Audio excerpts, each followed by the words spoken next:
Well, good morning, good people. Mark Holmes here, of course, with my buddy Cowboy Joe Boo, as well as Joe Bear in the house. And as always, I want to say thank you all for watching, commenting, subscribing, and being part of the Joe Boo Sports Report. Without you guys, as well as you ladies, you know that this literally does not work. So let's get open for business here, and let's wake up the football gods here on this finally freaking Thursday, Thirsty Thursday, as it's called. Take a look. 3 days, 8 hours, 22 minutes, and 20 seconds away from kickoff of the Dallas Cowboys making it to the divisional round of the playoffs. The Cowboys will be back on the practice field today on a short week, getting ready for the San Francisco 49ers. And I'm working on something that's actually very interesting. I started doing some of the research for the numbers and things here, because we are told that this San Francisco 49er team is like, you know, San Francisco 49er teams of the 80s and the 90s, that this team is a juggernaut. This is the team that came into our house last year and bitch slapped us. But I've got some interesting takes. I still have some more research to do on it, and I'll have my findings out for you guys later. Now, the good news for us is we are about as healthy as we're going to be, with the exceptions of Jason Peters. Jason Peters has a hurt hip, probably going to miss the rest of the season if the Cowboys go to the Super Bowl. And I'm not saying, don't come at me and saying I'm jinxing the Cowboys, because I'm not trying to jinx the Cowboys. I'm just saying that this is a multiple week thing that he has right now. And with the Super Bowl less than a month away, just not going to happen. So it's back to Tyler Smith back at left tackle, Connor McGovern back at guard, and Tyron Smith, who's beginning to get his footing down at right tackle, which you have to look at what the team did this past week. I know everybody's downplaying everything because, of course, it's the Cowboys. It was just Tampa Bay, okay? You know what? I'm going to come back to that. I'm going to come back to that with the San Francisco 49ers when I finish doing my research. Because if you're saying it was just Tampa Bay, then you could take apart and look at the schedule that San Francisco had that had some real patsies out there in the NFL versus what the Cowboys had. But we'll go into that a little bit later. Right now, the question now is, have we stepped up our game to get past that psychological barrier? We have not been to the NFC Championship game since the 90s. But this team has already done some things that we haven't done since the 90s. We didn't win back-to-back division titles. Nobody's done that in the NFC East since the 2002, 3, and 4 Philadelphia Eagles. Hats off to you. Congratulations, okay? Take your prize, your cookie, and go home, okay? But you did have back-to-back playoff teams, which we hadn't done since, I think, 2007 or so. We haven't been two-time 12-win teams in forever. Forever. We hadn't won a road playoff game, especially on grass, since 30 years. So this team has already accomplished some things back-to-back that it hasn't done in a while. And you look at this and say, okay, we broke into the breach. Or we made a breach. We broke it in. Now it's time to go ahead and split that sucker open and keep going right ahead. I believe the Cowboys have had so much pressure on them. I'm actually proud of what Mike McCarthy did to the Dallas Cowboys players, showing them the pictures of the players that were alive the last time they had won a playoff game. And it wasn't many. It wasn't many. And as he put it, you are not responsible. The son is not responsible for the sins of the father, basically. when you compare that to last year when he said after the season was over, the team seemed nervous. Got to play loose. Got to be ready to rock and roll. And I believe that's the psychological barrier that we finally have gotten past. I can't say I am so proud of this team. I just want it to continue going forward. And now we have to start looking at Dak a little bit differently. Dak Prescott having, definitely the most important game that he's ever had. Having exercised the demons that is Tom Brady, that has always owned the Dallas Cowboys. I get it. They're not as good of a team as they were 2 years ago when they won the Super Bowl. But it's football, and on any given Sunday, you can either win or you can lose.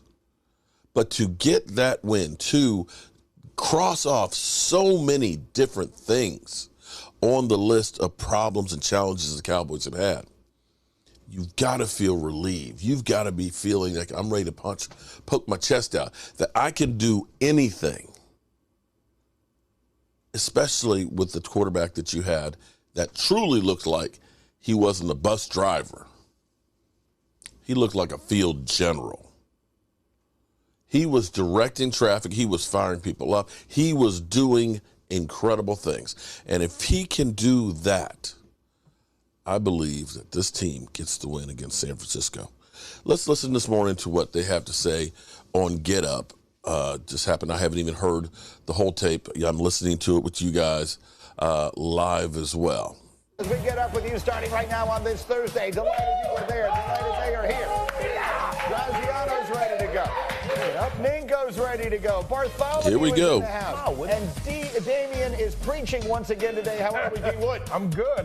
What's going on? Now we are ready to roll, and we have got ourselves the game of the year on tap. Two iconic franchises squaring off Sunday night. It's the 9th all-time playoff meeting between the Cowboys and the 49ers that is tied for the most common playoff matchup ever.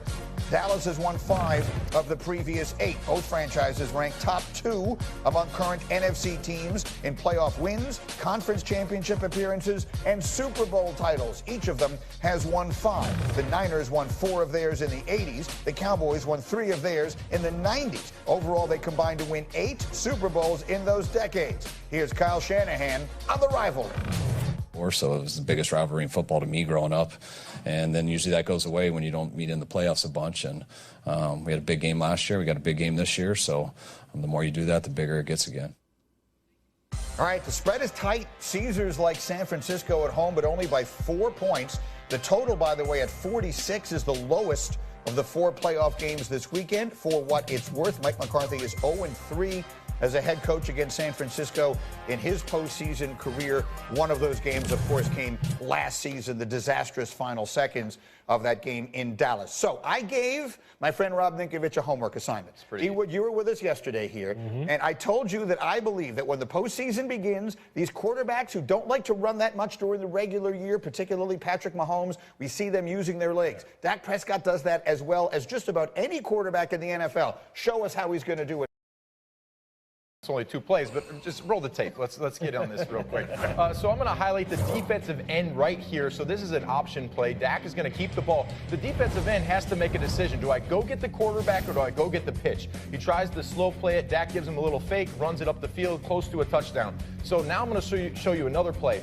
The defense is in man coverage. Everyone is in man. So this is vital that the defensive line keeps the quarterback in the pocket. You see the defensive end gets pinned inside here. You have to contain the quarterback because when you're in man, your DBs have turned their backs to the quarterback. They have no vision. So this space here where Dak can get out and run for a first down, that is a vital thing for the defensive line to make sure they keep the quarterback in the pocket, especially if you're a man, but we know the 49ers like to play zone. So with zone, your eyes are on the quarterback, so that doesn't give you as much space as you would if you had man. So it's going to be up to the D-line as well. Look, Dak is not Josh Allen, and he's not Lamar Jackson. It's not a part of their designed offense all year long, but he more than has the ability to do it, and this past weekend, he had a season high in rushing attempts, and Bart, I think that is a big part of the game plan for Sunday night. Well, listen, when you talk about making a dash for the cash, you got to be all in. And, it's any means necessary. And I think that's what you see. You see the desperation and the urgency by Dak understanding that they need him to be as mobile as he can be, because that dictates coverage. Because what happens is if Dak starts to hurt you with his legs, then you have to put a spy. If you put a spy there, then that allows, alleys and lanes for you to throw the ball in front of the safety. So he has to make sure that he uses his athleticism. We see Daniel Jones doing it at a clip that we haven't seen before. He puts that back foot down. If he sees man-to-man coverage, back's turned, you have an opportunity, because you always have alleys. The same lanes that you throw through as a mobile quarterback, you run through, because the defense only has 4 guys on the line of scrimmage. You have 5 guys. That creates 2 open lanes. You step up. You do not step back and retreat, because you put your tackles at risk. Damon Woody used to hate when Sanchez used to do that. They step up in the pocket, stand eye of the hurricane. Yeah, I just threw you under the bus. But here's the thing. Look, he used to do a lot more of it feels like. And then he had the terrible injury, and it feels like they've scaled that back. And that's fine. That's smart. You don't want your quarterback taking unnecessary hits during the regular season. But this is a 1-game season now on Sunday, and he has the potential to make this a very important part of the game. Well, I mean, listen, we've been talking about this aspect of Dak's game for I don't know how long. Like, when is Dak going to use his legs, right? We know he's one of the best pocket passers in the National Football League, but we always said that was an underrated element of his game that he wasn't utilizing. Then, voila, here we go. First playoff game, we see Dak doing speed option, scramble, naked bootleg. Like, that's what it's going to take against San Francisco, because guess what? It's going to be very hard to actually run the football. They're going to need their quarterback to make plays with his legs. That's the thing. The San Francisco defense, correct me if I'm wrong, it gets stronger the further you go toward the line of scrimmage, right? If they're vulnerable, it's in the secondary. Yes. And they do play a lot of zone. And Dak's numbers, I was looking at Dak's numbers against zone this year, pretty spectacular. So if they can keep the pass rush off of him in any way and open things, I think that's a lot. They're going to want to show the Niners something the Niners haven't seen from them. And yes, they saw it if they watched the Monday night game, as they surely did. They saw him running. But I think that's an element to the game that they have been kind of holding back all year. And we definitely need him to run some. Danny's point, and Rob Ninkovich, you were a pass rusher. If we wake up on Monday morning and we say the best player on the field Sunday was Nick Bosa, the Cowboys have no chance. They have to find a way to make sure that he doesn't ruin this game. Yes, of course. And anytime, Damien, you know this, when you're going against a great pass rusher, you have to game plan accordingly based on what the defense likes to do. What do they like to do? They have a great front. They have a front that can get after the quarterback. So you have to just make sure, especially if you're in zone, that your front has to get home. You don't have time to let your secondary read the quarterback, because in zone coverage, really, basically, it's timing and windows. So offensively, you're trying to make sure your receivers are in the right spots and in the right time, and you get the ball out of your hand. Damian Woody has borrowed my pen, and he's made a note. What does our note say? Let's see what that is. Bosa. I guarantee you, when the Dallas Cowboys got in their meeting, offensive meeting, Nick Bosa. Bosa. That's the guy. That's the guy we got to stop. Bosa. You got to eliminate him. You got to eliminate if you're the Dallas Cowboys, if you want any chance to win this game, you got to eliminate the difference makers. Got to take Nick Bosa out the equation. I'm dying to hear Bart and Ninko on this, because Damian Woody was quite passionate on this subject yesterday. There is a significant disparity in the amount of rest and preparation time these two teams have going into this game. The Niners go from a Saturday to a Sunday night. They have an extra day. The Cowboys go from a Monday night to a Sunday. They have one fewer day than normal, plus they travel both times. Both those games are road games for the Cowboys. That feels like a big deal to me. I'm reading the look on Bart's face. I think he disagrees. But D-Wood, tell me, just how concerned are you about the additional or less rest time for the Cowboys? This is huge. I don't give a damn about rest time. I agree. We are in the biggest weekend in football, the divisional round. If you want rest, you wait until the postseason when you can get on the beach. Like that, right now, everything is about the ring. It's about the championship. You can't be concerned. You can't make excuses or be concerned. Oh, the San Francisco 49ers got an extra day or whatever it is. Nobody cares. Nobody cares. We shouldn't even be bringing this up. Either you're gonna get it done or you're not gonna get it done. Period. But the question is not, are the Cowboys planning to use this as an excuse? The question is, are they going to feel different than the 49ers do as a result of two fewer days? No, I'm Spoken like a mere mortal. Yeah. In the great words of Yoda, do or do not. Try is not an option. Nobody cares about the circumstances. Nobody cares how you feel. Like, it doesn't matter. It's not going to affect you. Listen, the adrenaline is going to push you through. It does not matter. Any means necessary. Look, listen, about 10 years ago, or now I guess it's 12 years ago, and we're going to reunite you and Sal Palantino a little later on the show. But the legendary can't wait game. The Patriots had a bye. They had 2 weeks to prepare for your Jets, who had played a road game the week before and then played a road game and went in there and won. So you are living proof that it doesn't have to make a difference. You're picking a scab. I mean. Okay, well, sorry, Nico, but I mean, it's. We got Super Bowls, though. You know what helps? The fact. With the Tampa Bay Bucks.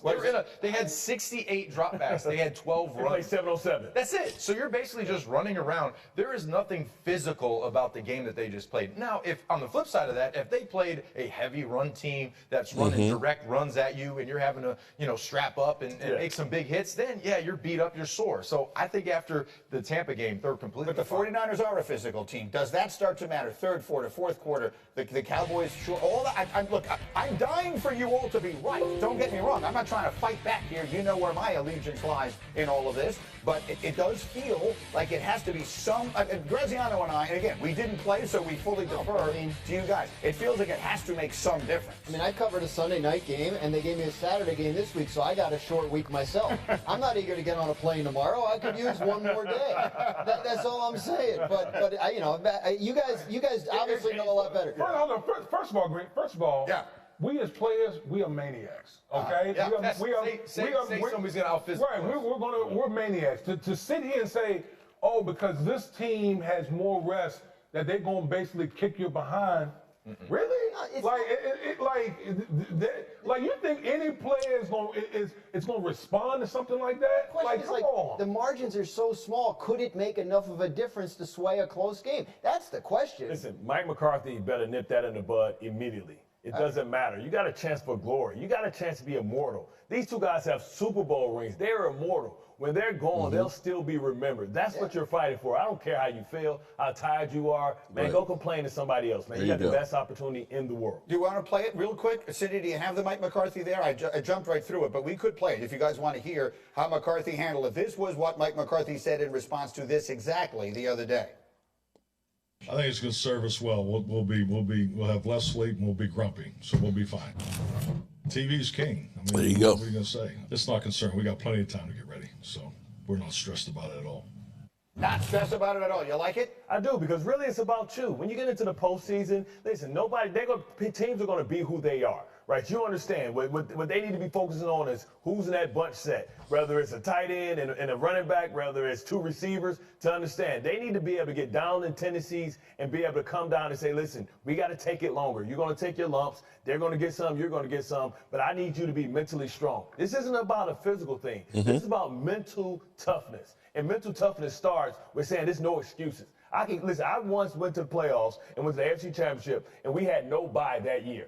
No bye. 18 games straight because of the hurricane. It did not matter. It did not matter. Like, the circumstances doesn't matter. Rex used to say all the time, when it's tough on everybody else, it's just right for us. And that's the mentality that your team has to have. All right, we will make our picks as the day goes on, and we will have not one but two sessions of smashing. All right, so there you go. Thing number one that we want to do. Control Nick Bosa. And I was working on my numbers here, my research and stuff on the San Francisco 49ers versus Cowboys matchup. I got to finish crunching the numbers and come up with what we've got with this. But it's very interesting to say the least, looking at this. And you can go through and look at the power rankings, or strength of schedule, which kind of gives you a little taste of what I'm talking about as well. But as always, I appreciate each and every one of you guys. And our coach here, and as always, I want to thank you all for watching, commenting, subscribing, and being part of the Joe with Sports Report.